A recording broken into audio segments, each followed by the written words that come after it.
نظم مفلسی کا مطالعہ کر رہے تھے، جس میں ہم نے دیکھا ہے کہ نذیر اکبر آبادی اپنے اس نظم میں غریبوں کو تو غریب مفلسی کی وجہ سے کون کون سے مسائل کا سامنا کرنا پڑتا ہے اور کس طرح انسان کون کون سے باتوں کو نظر انداز کرتا ہے، اپنے تمام ناز و نخرے کو چھوڑ کر وہ صرف اور صرف 2 وقت کے اپنے کھانے کا انتظام کو بھی بہتر سمجھتے ہوئے اپنے کام میں لگا ہوا ہے۔ آگے کہتے ہیں، شاعر کہتا ہے کہ مفلس کرے جو آن کے محفل کے بیچ حال، سب جانے روٹیوں کا یہ ڈالا ہے اس نے جال، گر پڑے تو کوئی نہ لیے اسے سنبھال، مفلس میں ہوئے لاکھ اگر علم اور کمال، سب خاک بیچ کے آ کے ملاتی ہے مفلسی۔ اس بند میں مصنف کہہ رہا ہے کہ اگر شخص اگر کوئی کسی محفل میں یا لوگوں کے سامنے آ کر اپنا حال سنائے، بھائی بیان کرے کہ بھائی اس طریقے سے میرا مسئلہ ہے، تو لوگ کیا کرتے ہیں وہاں پر؟ تو کہہ رہے ہیں کہ سب کو یہی محسوس ہوتا ہے کہ بھائی یہ مانگنے کا نیا طریقہ ہے، نیا ڈھنگ ہے، یہ کسی طریقے سے نیا جال بول رہا ہے اپنے مفاد کو سیدھا کرنے کے لیے۔ تو کہنے کا مطلب یہ کہ مفلسی اتنی زیادہ یہاں تک نوبت آ جاتی ہے کہ لوگ اس پہ بھروسہ یا اس کی بات سننے کو بھی تیار نہیں ہوتے ہیں، یعنی یہ سمجھتے ہیں کہ یہ روٹی مانگنے کے لیے جال ڈال رہا ہے۔ ایسا شخص جو مفلسی کا شکار ہوتا ہے، اگر وہ گرے بھی تو کوئی اسے آگے بڑھ کر سنبھالنے والا نہیں ہوتا، اور اگر مفلس شخص کوئی بہت زیادہ علم رکھنے والا عالم شخص ہو تو بھی مفلسی اس کے ساتھ یہی سلوک روا رکھتی ہے، یعنی آخر میں غربت سب کو مٹی میں ملا دیتی ہے۔ اس بند میں اگر ہم بات کی جائے، غور کریں تو یہ بات سمجھ میں آئے گی کہ ہم دیکھتے ہیں کہ ایسے بہت سارے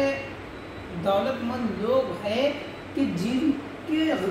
غلط چیزیں بھی لوگ خاموشی سے برداشت کر لیتے ہیں اور خاموش ہو جاتے ہیں، اس کا ذکر بھی نہیں کرتے۔ لیکن اگر کوئی غریب ایسا مفلس آدمی اگر کچھ تھوڑی بہت بھی اگر غلطی کر لیتا ہے تو لوگ اس کو بڑا چڑھا کر اور زیادہ اس کو ذلیل کرنے کے لیے تیار ہوتے ہیں، جبکہ تو یہ ہونا چاہیے کہ جو عیب ہے اس کو چھپانا یہ ایک طریقہ ہے۔ لیکن آج یہی بات ہے کہ مفلسی کو کا یہ بات رکھا جاتا ہے کہ لوگ ایسے لوگوں کو بھی یہ کر کے غریب مفلسی میں رہنے کی وجہ سے اگر کوئی بات بھی کرتا ہے سامنے کو تو سامنے والے کو لگتا ہے کہ ارے کچھ مانگ لے گا یا کوئی چیز اپنے سامنے حاجت رکھ دے گا، بس یہی سوچ کے اس کو جاتے دیکھ کر راستہ بدل لیتے ہیں یا اس سے دور بھاگنے کی کوشش کرتے ہیں۔ جبکہ یہاں تک کہ اگر کوئی شخص بہت بڑا عالم فاضل اگر ہے لیکن وہ مفلس ہے تو اس کے ساتھ بھی لوگ کیا کرتے ہیں؟ ایسا ہی سلوک کرتے ہیں۔ یہی بات مفلسی یہ نذیر اکبر آبادی کہنا چاہ رہے ہیں کہ یہ ہے مفلسی، کہ جہاں پر اگر کوئی ان پڑھ جاہل بھی اگر ہے مگر دولت مند ہو تو اس کو لوگ اپنے سر پر اٹھاتے ہیں، اس کے خاطر تواضع کرتے ہیں، اس کو حد سے زیادہ اتنی مانتے ہیں۔ لیکن اگر کوئی عالم فاضل بھی اگر ہو لیکن وہ مفلس اگر ہو تو لوگوں کے سامنے اس کی کوئی زیادہ اہمیت نہیں ہوتی یا وہ لوگ اس کو زیادہ اہمیت نہیں دیتے۔ کیوں؟ تو یہی سمجھتے ہیں کہ بھئی اگر وہ زیادہ اپنے ساتھ رہے تو کیا پتہ کچھ اس کا تقاضا اپنے سامنے رکھ دے یا کچھ چیز مانگ لے۔ یہ اسی طریقے سے یہ مفلسی اس کا قصور نہیں ہے، یہ قصور کس کا نذیر اکبر آبادی کہتے ہیں؟ یہ قصور ہے مفلسی کا۔ مطلب یہ جو جہاں پر آ جاتی ہے چیز تو خود بخود یہ چیزوں سے اس شخص کو گزرنا پڑتا ہے۔ آگے بند میں کہتے ہیں کہ جب روٹیوں کے بٹنے کا آ کر پڑے شمار تو مفلس کو دیوے ایک تونگر کو 4 چال، گر اور مانگے تو وہ اس سے جھڑکے بار بار، مفلس کا حال آہ بیا کیا کیا کروں میں یار، مفلس کو اس جگہ بھی چبھاتی ہے مفلسی۔